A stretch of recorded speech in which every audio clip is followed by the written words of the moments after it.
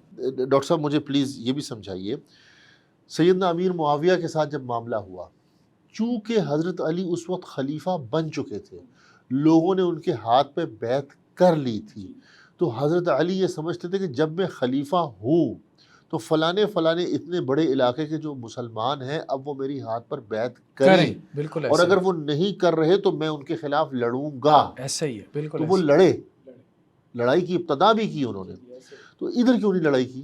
ایسا ہی ہے نا. اور رسول اللہ صلی اللہ علیہ وسلم کی دی ہوئی اتنی بڑی ڈیوٹی چھوڑ دی.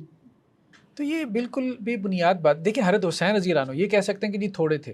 حضرت حسین رضی اللہ عنہ کتنے تھے, ان کے ساتھی بہت کم تھے, 72 کہتے ہیں نا, ان میں آدھے بچے اور عورتیں 72 تھے. تو 72 اگر حضرت حسین رضی اللہ عنہ کو مل گئے تھے تو حضرت علی کو نہ ملتے. کہنے کا مقصد یہ ہے.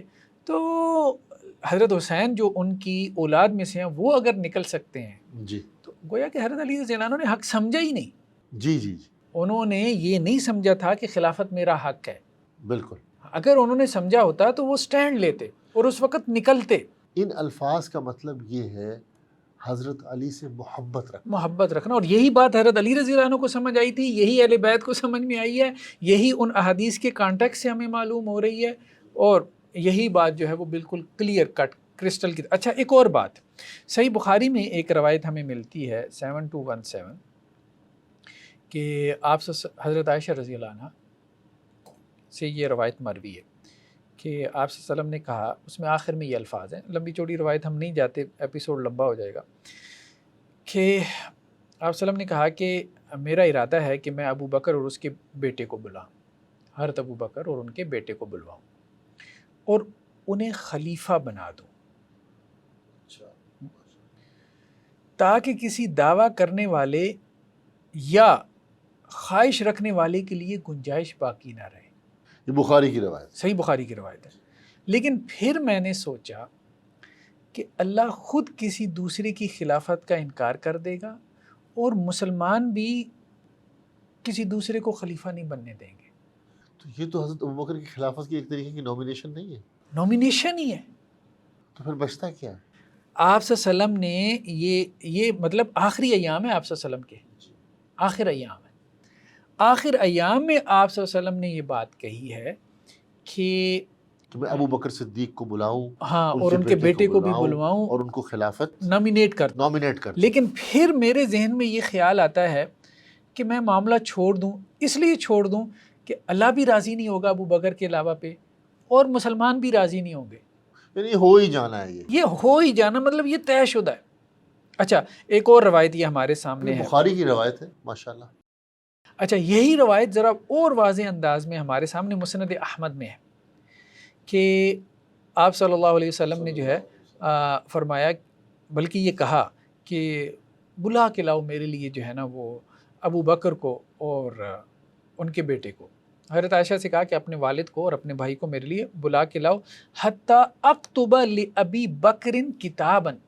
وہ کہتے ہیں نا لکھوانا چاہتے تھے آپ صلی اللہ علیہ وسلم. یہاں سے دیکھیں آپ صلی اللہ علیہ وسلم کیا کہہ رہے ہیں, ابو بکر کو اور ان کے بیٹے کو بلا کے لاؤ تاکہ میں ان کے لیے ایک تحریر لکھ دوں. وہ حدیث کرتاس میں یہی تھا نا کہ حضرت عمر نے لکھنے نہیں دیا. آپ سوال پوچھیں گے انشاءاللہ تعالی. تو وہ آپ صلی اللہ علیہ وسلم کس کے لیے لکھوانا چاہ رہے تھے؟ تو آپ صلی اللہ علیہ وسلم فرمایا اکتب لابی بکر, ابو بکر کے لیے میں ایک تحریر لکھ دوں. اچھا, بخاری میں کیا تھا کہ میں ان کو خلیفہ بنا دوں, یہاں پہ یہ ہے کہ میں ابو بکر کے لیے ایک تحریر لکھ دوں. سیم بات ہے, ایک دوسرے کو سپورٹ کر رہی ہیں, کہ وصیت بھی لکھ دوں. پھر کہا کہ فإنی اخاف ان یقول قائل ویتمنی متمن, کیونکہ مجھے یہ اندیشہ ہے کہ کوئی بندہ کھڑا ہو کے یہ کہے کہ میں خلیفہ ہوں, یا کوئی کسی کے اندر خواہش ہوگی دبی دبی کہ مجھے بنا دیا جائے, ٹھیک ہے, اور وہ یہ کہ انا اولا, میں ابو بکر سے زیادہ بہتر ہوں, تو اس لیے میں یہ کہہ رہا ہوں کہ میں لکھوا جاؤں. لیکن پھر کہا کہ وَيَأْبَى اللَّهُ عَزَّ وَجَلَّ وَالْمُؤْمِنُونَ إِلَّا أَبَا بَكْرٍ, چھوڑو رہنے دو, اللہ بھی راضی نہیں ہوگا اور مومن بھی راضی نہیں ہوگے ابو بکر کے علاوہ. تو یہ دیکھیں ڈاکٹر صاحب, یہ کانٹیکس ہے کہ جس میں جو ہے وہ ہم اس بات کو سمجھ سکتے ہیں کہ واضح روایتیں موجود ہیں. یہ واضح انداز ہے. غدیر خم میں یہ واضح یہ واضح کلیئر کٹ ہے. یہ واضح. اچھا ڈاکٹر صاحب دیکھیں، مجھے جو بات سمجھ آتی ہے نا، حسن بن حسن رحمہ اللہ کی بات جو ہے وہ بڑی اہم ہے. حضرت حسن کے بیٹے تھے، اہل بیت میں سے تھے، کہ اگر حضرت علی کو خلیفہ بنانا مطلوب تھا تو کوئی واضح روایت ہوتی نا. مبہم انداز میں رسول اللہ صلی اللہ علیہ وسلم کیا بیان کریں گے؟ مسلمانوں کا حکمران بنانا ہے. اور پھر یہ بات آپ کو تو سمجھ آ رہی ہے، کیا حضرت علی کو یہ بات سمجھ آئی؟ پھر دیکھیں، اگر رسول اللہ صلی اللہ علیہ وسلم کسی چیز کی نومینیشن کر دیں تو اب وہ تو واجب ہو گیا نا، تو اس واجب کو ادا کیوں نہیں کیا حضرت علی نے؟ اگر انہیں سمجھ آئی تھی تو انہوں نے نہیں سمجھا. اگر انہیں سمجھ آ گئی یہ نہیں تھی، سمجھا تھا جو مفہوم آپ سمجھانا چاہ رہے ہیں. دیکھیں نا، رسول اللہ صلی اللہ علیہ وسلم اگر کسی صحابی کو کوئی ذمہ داری دیں تو اس ذمہ داری کو پورا کرنا واجب ہے نا. ایسے ہی ہے، ایسے ہی. تو اگر حضرت علی کو واقعی نومینیٹ کر دیا تھا اور حضرت علی کو یہ بات سمجھ آ گئی تھی تو انہوں نے واجب چھوڑ دیا.